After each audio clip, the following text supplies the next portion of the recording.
অর্থবছরের ৮ মাসে এনবিআরের রাজস্ব ঘাটতি ৭,৭১,০০০ কোটি টাকা।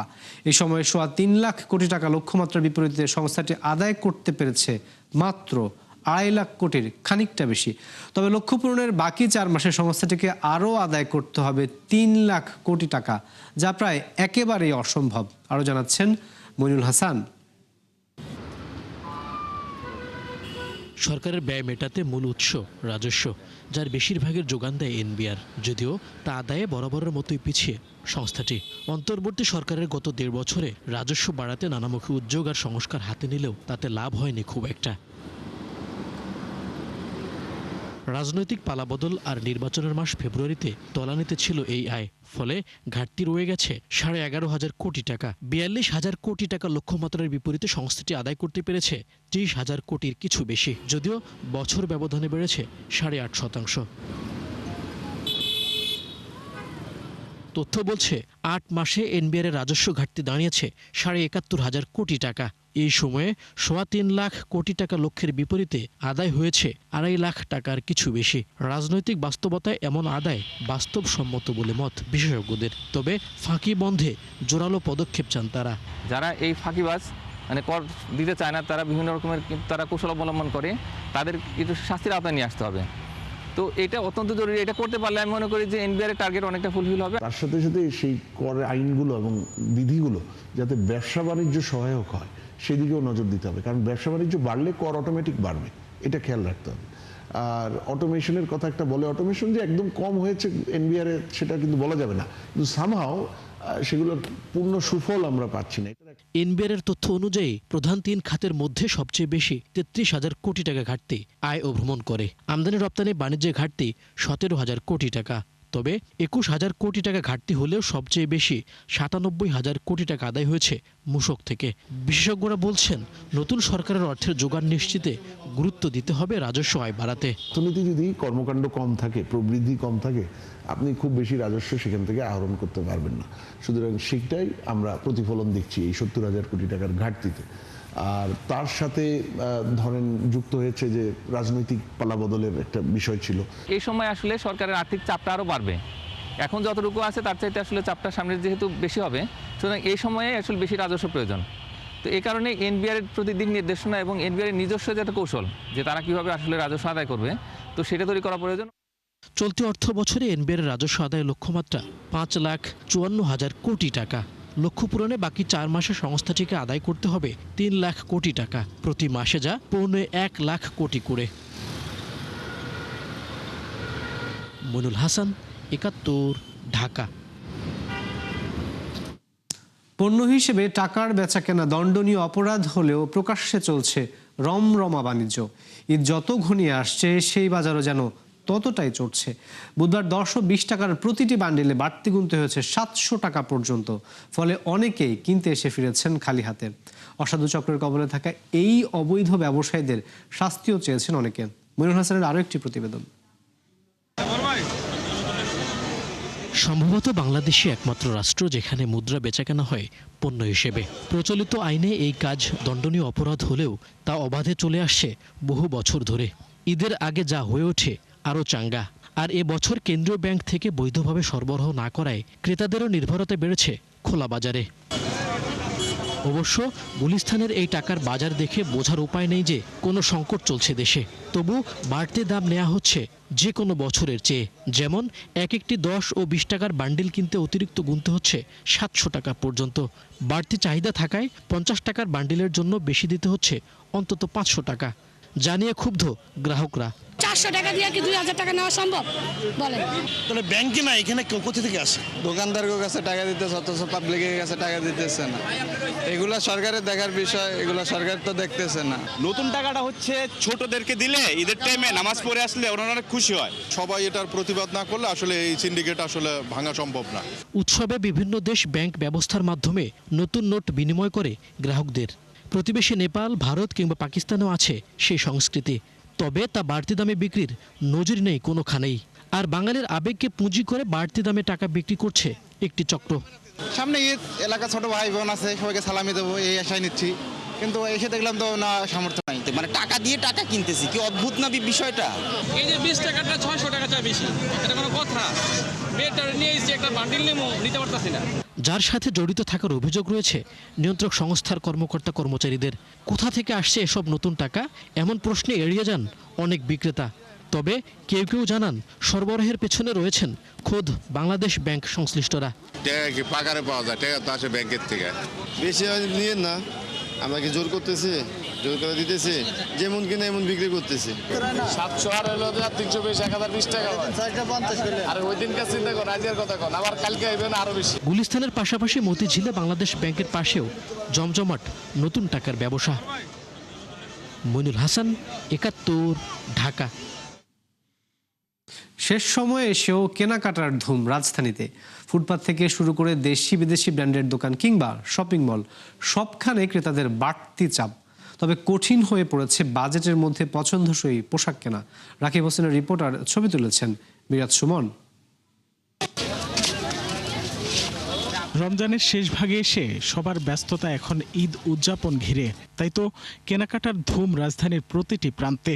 ফুটপাত থেকে শুরু করে দেশি বিদেশি ব্র্যান্ডের দোকান, শপিং মল, সবখানে ক্রেতাদের উপচে পড়া ভিড়।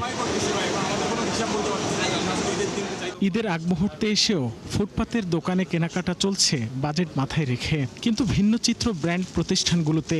দাম যাই হোক না কেন, মানসম্মত আর পছন্দসই পোশাককেই গুরুত্ব দিচ্ছেন বহু ক্রেতা। আসলে মানুষকে তো সন্তুষ্ট করা সম্ভব না, তারপরেও যতটুকু আমার স্বার্থ অনুযায়ী বা যতটুকু আমি ইনকাম করি তার মধ্যে থেকে যতটুকু সম্ভব করেছি সবার জন্য। এক ছাদে নিচে সব পাওয়া যায়, তো কোনো ঝামেলা হয় না। পাঞ্জাবি, সালোয়ার কামিজ, বাচ্চাদের জুতা টুতা, ব্যাগ সব কিনেছি। যারা ঢাকায় ঈদ উদযাপন করবেন তাদের উপস্থিতি বেশি। নতুন পোশাকের পাশাপাশি জুতা, কসমেটিক্স আর ঘড়ি, চশমা কেনার হিড়িক ছিল বিপণী বিতানগুলোতে। ছুটি হলো মাত্র অফিস, সো এখন বের হলাম আজকে। মোটামুটি কেনা শেষ। বাচ্চার জন্যই বেশি কেনা, যেহেতু প্রথম ঈদ, আর আমাদের জন্য একটু কম কেনা হয়েছে। আমি আমার আম্মু আর আমার খালামণির জন্য 2টা শাড়ি কিনছি। কেনাকাটা তো কষ্ট হচ্ছে, সবার জন্য তার হয় নাই। বাচ্চার জন্য শুধু কিনেছি, আর ওনার জন্য শুধু একটা প্যান্ট কিনছি। ঈদ সামনে রেখে ঢাকার বিভিন্ন এলাকায় জমে উঠেছে মেহেদি উৎসব। কেনাকাটা শেষে হরেক রকম ডিজাইনে হাত রাঙাচ্ছেন নারী ও শিশুরা, যেখানে আয়ের উৎস খুঁজে পেয়েছেন অনেকে। আমার বোনের সাথে আসছি, ভালো লাগতেছে। আমরা দুই বোন এভাবে ছোটবেলা থেকে ঈদের 3 দিন আগে এরকম করে ঈদ দিই, কি বলে মেহেদি দিই, আমরা দুইজন মিলে এসে দিই। ছোটবেলা থেকে একটা ট্রেডিশন আমাদের বাসায়। তো আমাদের কাছে এটা অনেক ভালো লাগে, আর এটা প্রফেশনালভাবে আমাদেরও আর্ট শেখা হয়। ইভেন যাদের দিয়ে দিই তারাও খুশি হয়। আমরা আগে কাস্টমারদের দেখি যে কেমন ডিজাইন প্রেফার করতেছে, ওইটার হিসাবে আমরা প্রাইস রেঞ্জ ঠিক করি। পোশাক, কসমেটিক, জুতা সহ বিভিন্ন পণ্য বিক্রি কিনের সবচেয়ে বড় মৌসুম এই ঈদ উল ফিতর। রাকিব হোসেন, ৭১, ঢাকা। ঈদ যতই কাছে আসছে ততই জমে উঠছে শেষ মুহূর্তের কেনাকাটা। সকাল থেকে রাত পর্যন্ত চট্টগ্রামের মার্কেটগুলোতে ক্রেতাদের উপচে পড়া ভিড় থাকছে।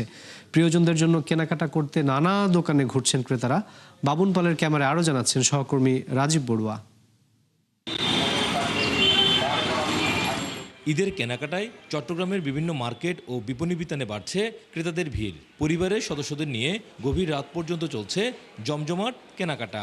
নানা রঙের shirt, pant, panjabi, 3 piece, sari, জুতা কিনতে পেরে খুশি ক্রেতারা। 3 পিস নিয়েছে, লেহেঙ্গা নিয়েছে, তারপর গাউন নিয়েছি, লং গাউন। যা দেখতেছি আসলে কালেকশন আছে যথেষ্ট, কিন্তু মনে হচ্ছে যে দামটা একটু বেশি। বাচ্চাদের জন্য পাঞ্জাবি, পাজামা, জুতো, আর মহিলাদের জন্য 3 পিস, এই জুতো। প্রাইস অ্যাভেলেবল না, একটু অতিরিক্ত দাম বেশি। এবারের ঈদে গরমের কথা ভেবে অনেকেই গুরুত্ব দিচ্ছেন কাপড়ের ধরনের উপর, আবার অনেকে পোশাক কেনায় প্রাধান্য দিচ্ছেন রং, কারো মনোযোগ ফ্যাশনের দিকে। জামা কিনছি, এখনো জুতা, কসমেটিক্স প্রোডাক্টস কেনা বাকি। জুতা কিনছি, পাঞ্জাবি পাজামা কিনছি, আর জামা কাপড় কিনছি। নর্মাল যে ড্রেসগুলো কমফোর্টেবল আর কি, ওই ড্রেসগুলোর প্রতি বেশি প্রাধান্য দিচ্ছি, যেহেতু গরম। 3টা পাঞ্জাবি, একটা সিলেছি, 2টা এখান থেকে কিনছি, আর একটা পায়জামা কিনছি। অন্যদিকে ব্যবসায়ীরা বলছেন এবার ক্রেতাদের পছন্দসই সব পণ্য দিতে পারছেন তারা, সেই সাথে কেনাকাটায় দেয়া হচ্ছে বিশেষ ছাড়।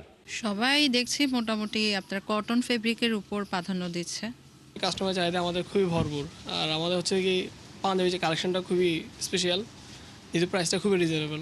এটার উপরে এখন বর্তমানে আমাদের 10% ভ্যাট আছে, হ্যাঁ, প্রত্যেকটা প্রোডাক্টের উপরে।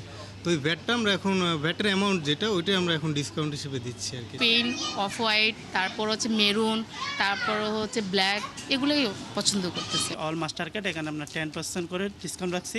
আর আমাদের আরেকটা সিস্টেম আছে, আপনি 12টা প্রোডাক্ট পারচেস করলে 12 ভাগের 1 ভাগ ক্যাশব্যাক পাবেন। ব্যবসায়ী নেতারা বলছেন, মার্কেটে ক্রেতাদের ঈদের কেনাকাটা নিরাপদ করতে নেওয়া হয়েছে বিশেষ ব্যবস্থা।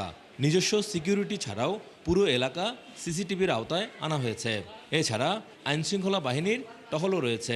এক একটা মার্কেটে 8-10 জন সিকিউরিটি, এর বাইরেও রমজানকে উপলক্ষে আমরা প্রায় 15 জনের মতো অতিরিক্ত সিকিউরিটি নিয়োগ করেছি। কারণ এগুলো যে রাস্তার বা গলির প্রবেশদ্বারের মুখে যানজট এড়ানোর জন্য এগুলো ব্যবস্থা নিয়েছে। এর বাইরে আমাদের এই আওতাধীন এলাকায় 68টি সিসি ক্যামেরা রয়েছে। সব ব্যস্ততা আর ভিড়ের মাঝেই ঈদের আনন্দ ছড়িয়ে দিতে শেষ মুহূর্তের কেনাকাটায় মেতেছেন সবাই। নগরীর বিভিন্ন বিপণী বিতান ও শপিং মলে ঈদের এই জমজমাট কেনাকাটা চলবে চাঁদ রাত পর্যন্ত। রাজীব বড়ুয়া, ৭১, চট্টগ্রাম। দর্শক, ঈদ কেনাকাটার আরও খবর জানাবো এবার। এই বিষয়ে বিস্তারিত জানাতে সিলেট থেকে যুক্ত হচ্ছেন সহকর্মী আব্দুল মহিদ দিদার। দিদার, দেখতে পাচ্ছি যে আপনি একটি বিপণী বিতানের সামনে দাঁড়িয়ে রয়েছেন, সেখানে মানুষজনের উপস্থিতিও বেশ লক্ষণীয়। শেষ মুহূর্তের কেনাকাটা কেমন দেখছেন, ক্রেতারা কি বলছেন?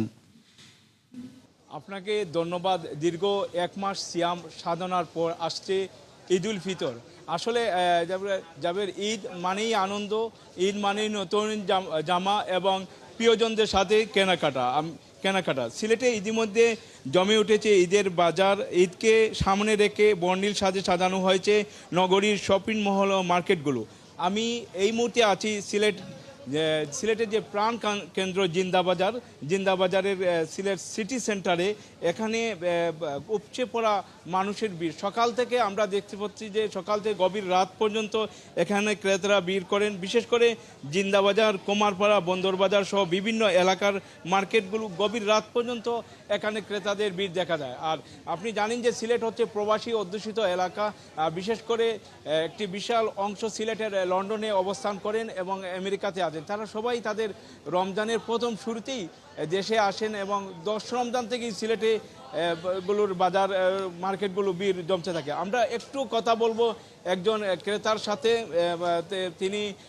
তার সাথে কথা বলবো যে তার যে এখানে যিনি এসেছেন, কি কিনতে এসেছেন, এখানে আপনার পছন্দ জিনিস পেয়েছেন কিনা যদি একটু বলেন। আচ্ছা, আমি জামা কেনার জন্য, শপিং করার জন্য এসেছিলাম।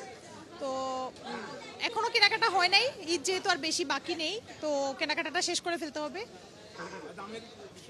দামের বিষয়টা আসলে দিদার, আপনাকে অসংখ্য ধন্যবাদ আমাদের সাথে যুক্ত হওয়ার জন্য। দর্শক, ঈদ কেনাকাটার সবশেষ খবর জানাতে সিলেট থেকে যুক্ত হয়েছিলেন সহকর্মী আব্দুল মহিদ দিদার।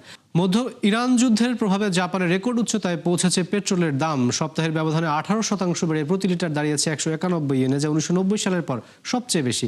জাপানের চাহিদা 90% বেশি তেল আসে মধ্যপ্রাচ্য থেকে, আর তাই সরবরাহ সংকটে অতিরিক্ত দামের প্রভাব চাপ বাড়াবে দেশটির অর্থনীতিতে। কারণ এমনিতেই চড়া মূল্যস্ফীতি টানা 4 বছর ধরে ভোগাচ্ছে দেশটির জনগণকে। অবশ্য তেলের দামের প্রভাব কমতে এরই মধ্যে ভর্তুকি দেওয়ার সিদ্ধান্ত নেওয়া হয়েছে, যা কার্যকর হবে বৃহস্পতিবার থেকে। দেশটির বাণিজ্য মন্ত্রণালয়ের মতে নতুন এই পদক্ষেপের ফলে আগামী কয়েক সপ্তাহের মধ্যে পেট্রোলের দাম নেমে আসবে 170 ইয়েনে।